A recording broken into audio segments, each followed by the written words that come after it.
Queria ver com o pessoal se o professor Durval já está conectado online para que ele possa fazer a fala dele, ok? Então, professor Durval, está contigo aí a bola. Muitíssimo obrigado. Inicialmente, eu gostaria de agradecer ao Márcio Miranda pelo convite, pela oportunidade de poder estar conversando sobre conectividade e impactos mínimos sobre a natureza derivados da produção de alimentos. Bem, então é um prazer imenso, e quando eu falo de conectividade, eu estou falando de inserção digital, né? Estou falando de tecnologia, estou falando de educação, também o aspecto de negócios e também inserção social. Em função disso, nós aqui colocamos, né, esses temas para ver se a gente consegue, nesse tempo que nós temos, fazer essa pequena abordagem. Vamos ver se o hiperlink está funcionando. Eu estou vendo que não está funcionando. Eu vou ser obrigado aqui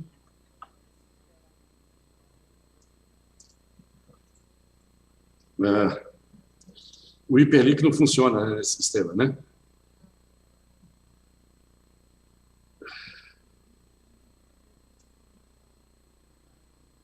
Eu vou ter que trocar manualmente aqui. Se eu... Também não...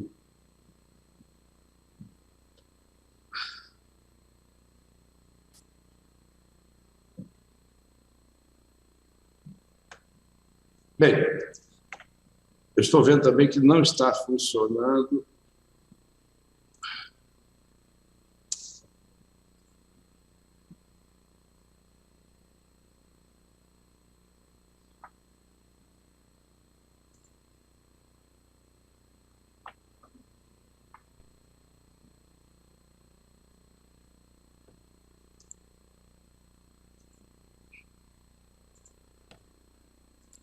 Agora sim.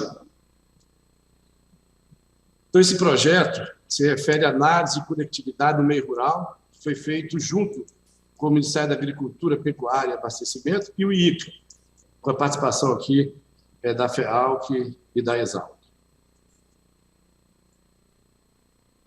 Então, conectividade no meio rural brasileiro. Então, observem aqui a importância disso, né? Como já mencionei, inclusão tecnológica, educacional, de negócio, social. Então, aqui tem o aspecto, né, mais no meio rural, do cooperativismo, do crédito agrícola e da assistência técnica, né? Bem, então, basicamente, nós tivemos como objetivo estimar a intensidade de sinal das tecnologias de comunicação, fazer análise territorial e também fazer uma alocação espacial das torres prioritárias. Então, observe a nossa situação. À esquerda, né, sinal, são as estações 3G e à direita 4G.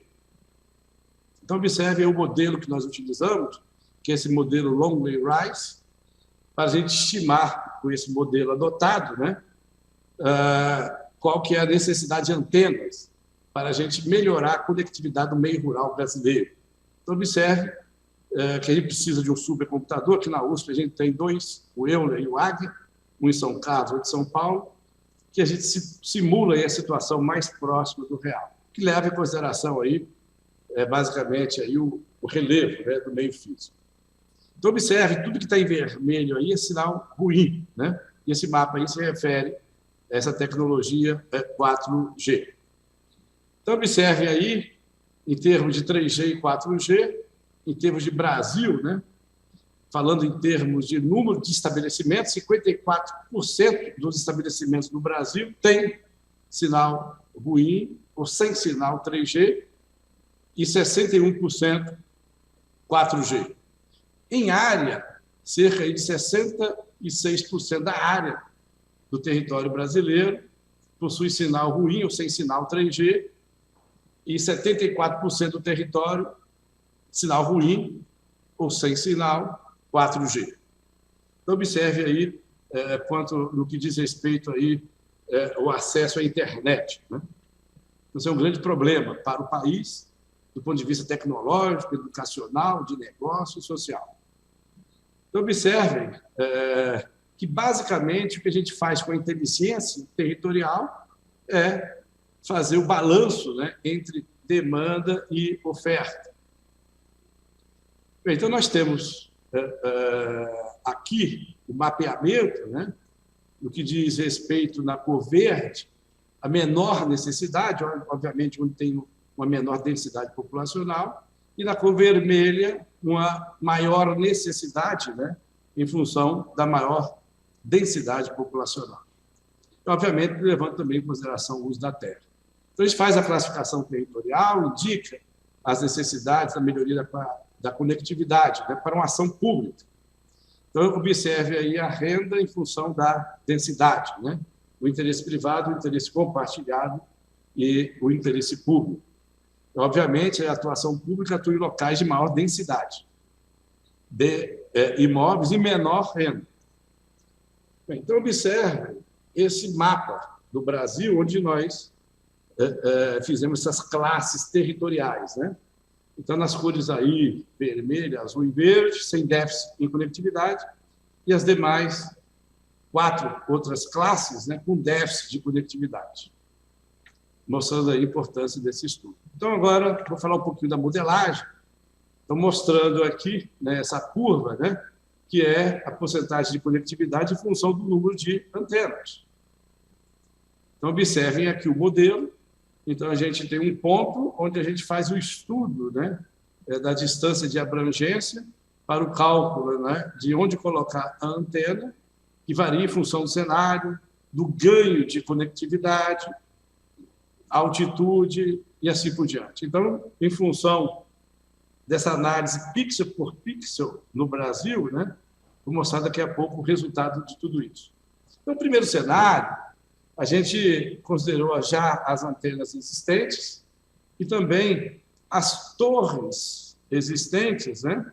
E aí a gente colocou antenas novas nessas torres. Então, observe que a gente precisa de 4.400 novas antenas para cobrir 90% do território e que vai ter um incremento na cobertura, né, de 25%. Esse é o cenário 1. Então, observem aí a situação atual à esquerda e a situação à direita, né, com essas novas 4.400 antenas, né, essa melhoria aí de cobertura. Bem, no segundo cenário, a gente considerou, além do cenário 1, novas antenas. Chegamos a colocar 15.182 novas antenas nesse mesmo território, né, que seria 90% do território nacional, e chega a cobrir 80%. Então, neste caso, passando do cenário 2 agora para do cenário 1 agora para o cenário 2, né, acrescentando aí essas 15.182. Então, observem, né, que o Brasil ficou menos vermelho e mais verde, né, significando aí os locais com essas distribuições por intermédio dessa análise territorial, utilizando essa inteligência, né, que é esse modelo, Long Range Eyes, observe aí que 15.182 antenas melhoraria bastante a conectividade rural no Brasil. Então, esse é o resumo, né, da situação atual, com acréscimo de 4.400 antenas, conforme nós mencionamos no cenário 1, e mais 15.182 antenas no cenário 2. Bem, então, isso aí mostra, nas comparações, né, que a importância, né, da melhoria de sinal com a colocação dessas novas antenas. Então, aqui também foi feito, a pedido do Ministério, qual que é o valor, né, dessa tecnologia. Então, observe que no cenário 1, isso representaria um aumento no valor bruto da produção de cerca de 21 bilhões, né, se considerarmos apenas o cenário 1, e 43 bilhões, ordem de grandeza, quando se considera o cenário 2. Então, observem aí, em termos, né, no cenário 1, absolutos, o mapa, né, em termos de valor bruto da produção, ou em termos relativos, né, em acréscimo, né, sendo o verde mais escuro, aí acréscimos acima de 15%. Mesma coisa para o cenário 2. Então, observem aí outras projeções, né, como a expansão do valor bruto agropecuário, se nós desconsiderarmos a expansão dos insumos, 14 bilhões, se considerarmos a expansão, 79 bilhões. Então, a importância de valorar essa tecnologia. Para vocês terem uma ideia, em termos de pivô central e trator, então, observem que nós podemos chegar a ter conectados, né, se melhorar o sinal, a inserção digital significa melhoria de tecnologia, né, adoção de tecnologias já existentes. Então, observe, 8.890 pivôs podem ser beneficiados. Isso tem um acréscimo, né? Essa coluna segunda aí, o acréscimo em relação ao número anterior, né? Então, atualmente, nós temos 3.447. Então, 25% das antenas instaladas para 6.088, aumenta a 2.641, e assim sucessivamente, chegando a 8.890, conforme eu mencionei, com 100% dessas antenas que eu mencionei. Quanto a trator, o mesmo raciocínio, né? Podendo atingir 451 mil tratores agrícolas. Então, observem, né, como conclusão, que no cenário 1, esse seria o valor, né, da tecnologia que foi nos pedido, né, para valorar, né, 21 bilhões, repetindo, para o cenário 1 e 44 bilhões para o cenário 2. Bem,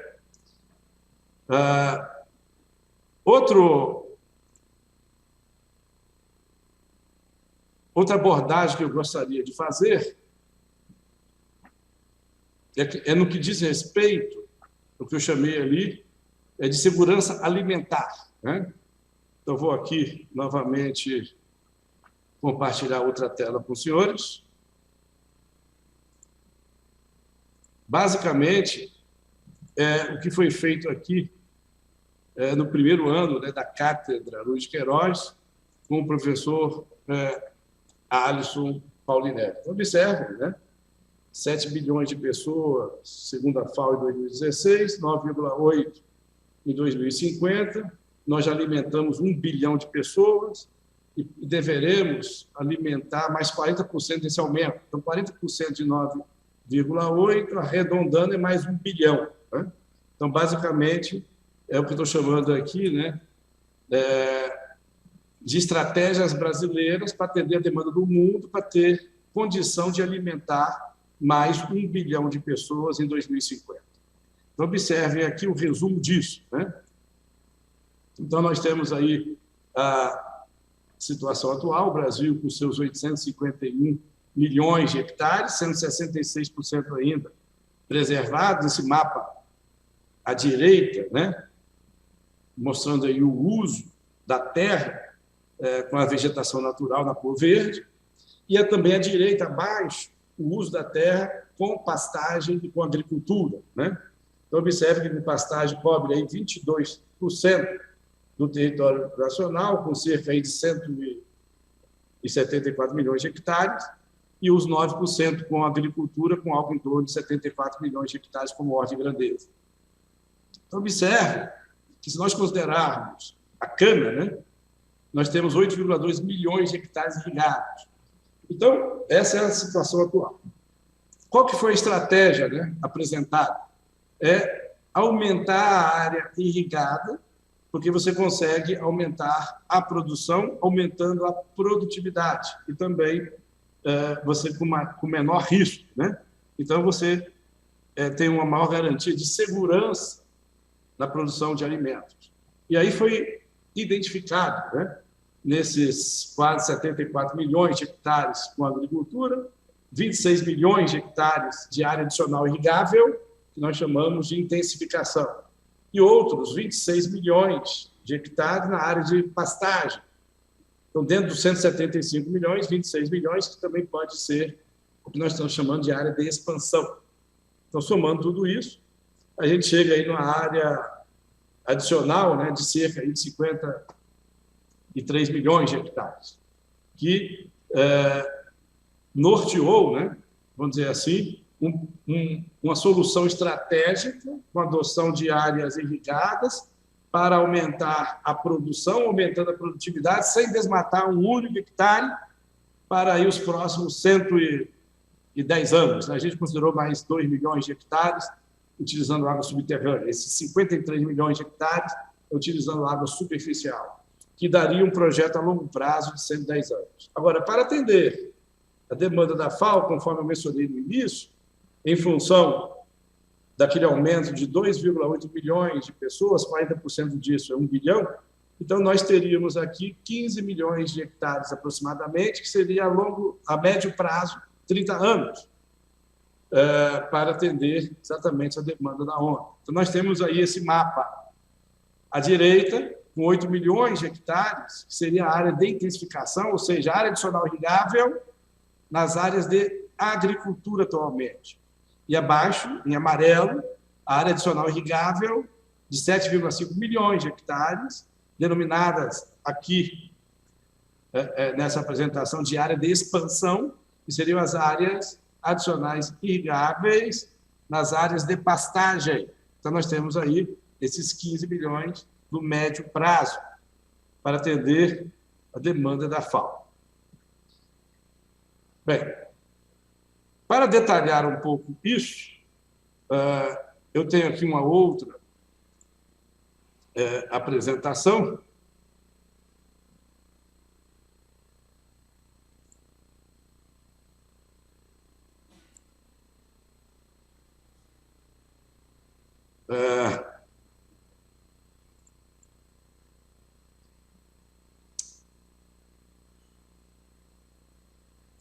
Esse problema aqui de não...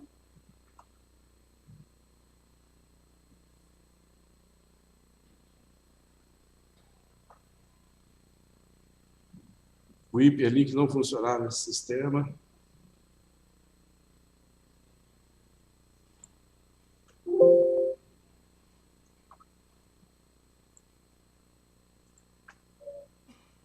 Bem, então aqui, posteriormente, se der tempo, eu falo um pouquinho do projeto Biomas e da inclusão também digital no Peru, né?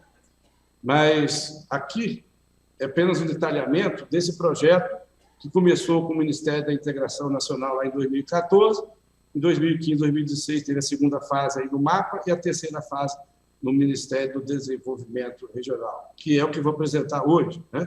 Que é justamente o Plano de Ação Imediata que gerou o Plano Nacional de Irrigação.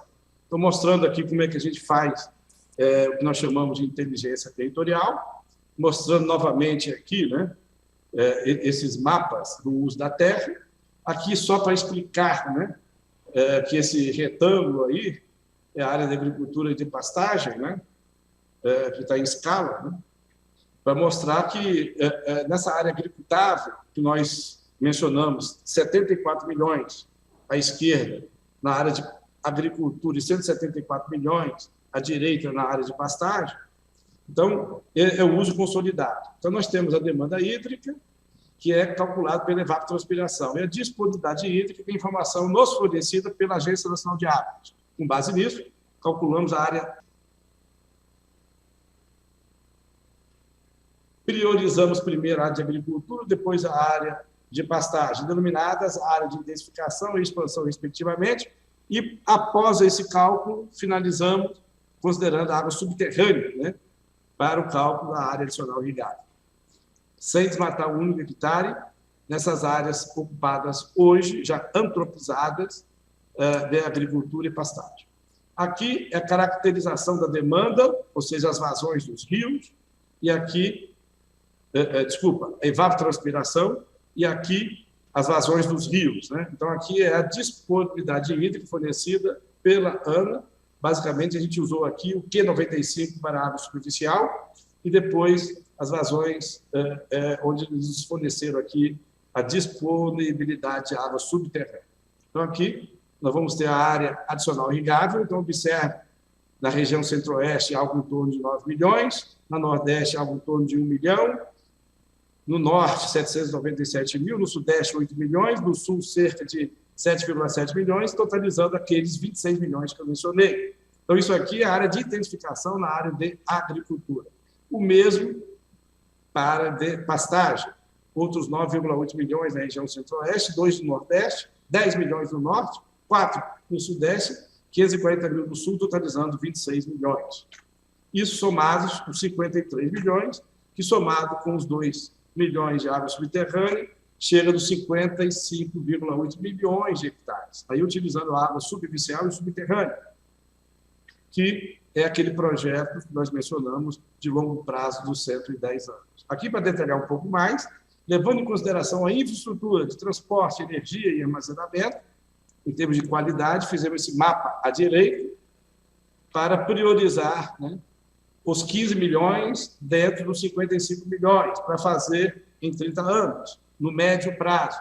Levamos em consideração, além da infraestrutura, mão de obra especializada, utilizando aí a área já irrigada, e também, obviamente, o meio físico, etc., e a disponibilidade de água em termos de área adicional irrigável, tanto de intensificação quanto de expansão, respectivamente nas áreas de agricultura e pastagem. Fizemos esse mapa de hierarquização, e aí onde tem alta infraestrutura, área irrigada presente, possibilidade de intensificar e expandir, são classes de agricultura irrigada de intensificação. E observe também que nós fizemos as classes de expansão. Essas classes, nesse estudo aqui mais detalhado, é que originou os 15 milhões de hectares prioritários, com melhor condição de ser adicionado ao sistema produtivo, que seria o projeto de médio prazo, de 30 anos. Então, observe também, nós temos aqui uns estudos complementares, né, para priorizar projetos de governo, não estou pensando mais em projeto de Estado, ou seja, estou falando agora o que pode ser feito em 4 anos. Então, obviamente, nas áreas adjacentes, né, nos polos de agricultura irrigada existentes, né, como do Oeste Baiano, Mato Grosso, no Vale do Araguaia, assim, no lado central de Goiás, na região noroeste de Minas Gerais, no sudoeste paulista, no noroeste do Rio Grande do Sul e na bacia de Santa Maria, totalizando aí 6,4 milhões de hectares no total. Obviamente, num prazo de 4 anos, né, nós conseguiríamos aí 2 milhões de hectares. Então, no curto prazo, 2 milhões de hectares, no médio prazo, 15 milhões de hectares, e no longo prazo, 55 milhões de hectares. Observe que, se for priorizar a bacia do Rio de Santa Maria, nós temos lá 100 mil hectares de área adicional irrigada. No Rio Grande do Sul, no Polo Noroeste, 93 mil. Lá no Sudoeste Paulista, 254 mil. Na área do Polo Noroeste de Minas Gerais, agora, 525 mil. No Polo Central de Goiás, 447 mil. Aqui no Vale do Araguaia, né, 116 mil. No Polo Mato Grosso, 4 milhões de hectares. E na região do Oeste Baiano, né, mais 576 mil hectares.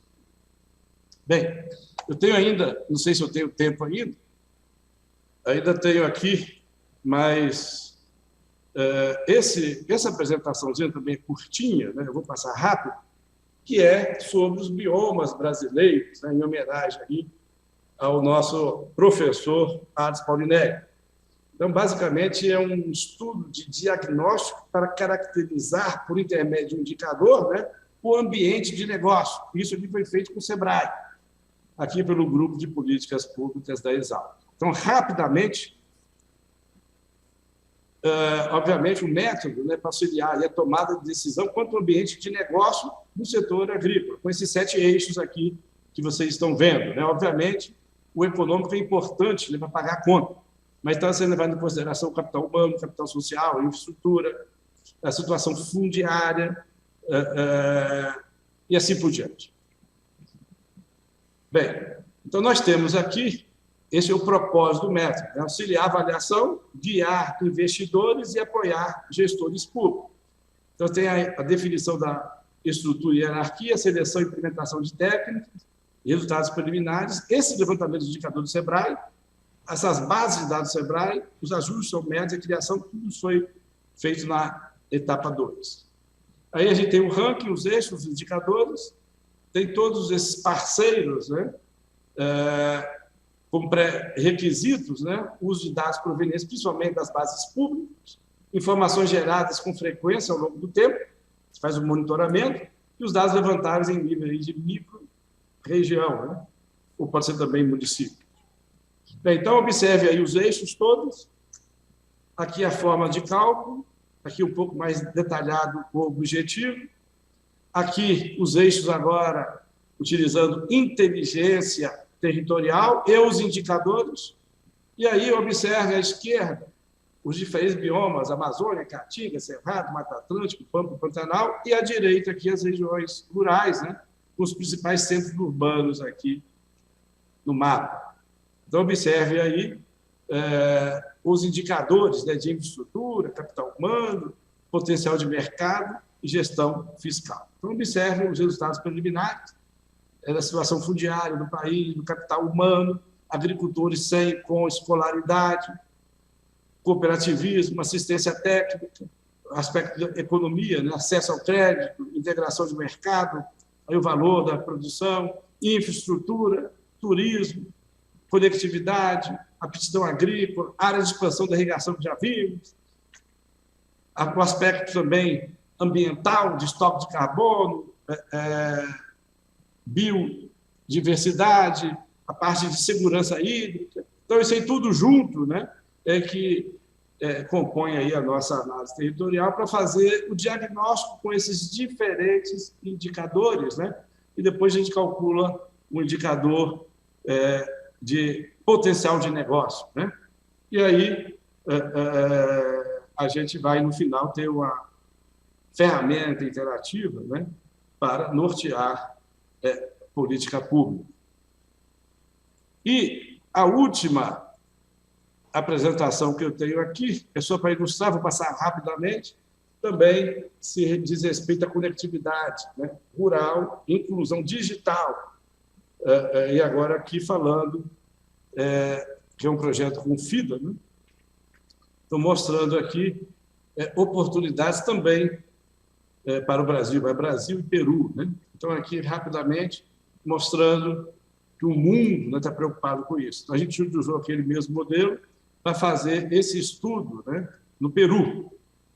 Então, observem que esses valores hoje são globais, né? Então, a inserção digital ela tem importância hoje, não só para possibilitar a utilização de tecnologia no meio rural, mas também tem, vamos dizer assim, o aspecto educacional, de você melhorar, né, a educação no meio rural, possibilitar também a melhoria de negócios, etc., e também o aspecto social. Então, observe aí, novamente, no estudo territorial, o mesmo modelo, a gente leva em consideração oferta e demanda e vê o nível de satisfação para nortear a política pública, né? Então, aqui, no Nordeste brasileiro, e, no caso do Peru, aqui, para esse país, né, vizinho. Então, aqui, mostrando aquilo que já mostrei para vocês, em termos de Brasil, a região agora Nordeste, e no mesmo intuito, né, para o Peru. Então, observem a utilização aí de inteligência territorial, né, norteando políticas públicas para aumentar a inserção digital, no sentido mais amplo da palavra. Então, aqui é só para dar uma noção para vocês da importância, né,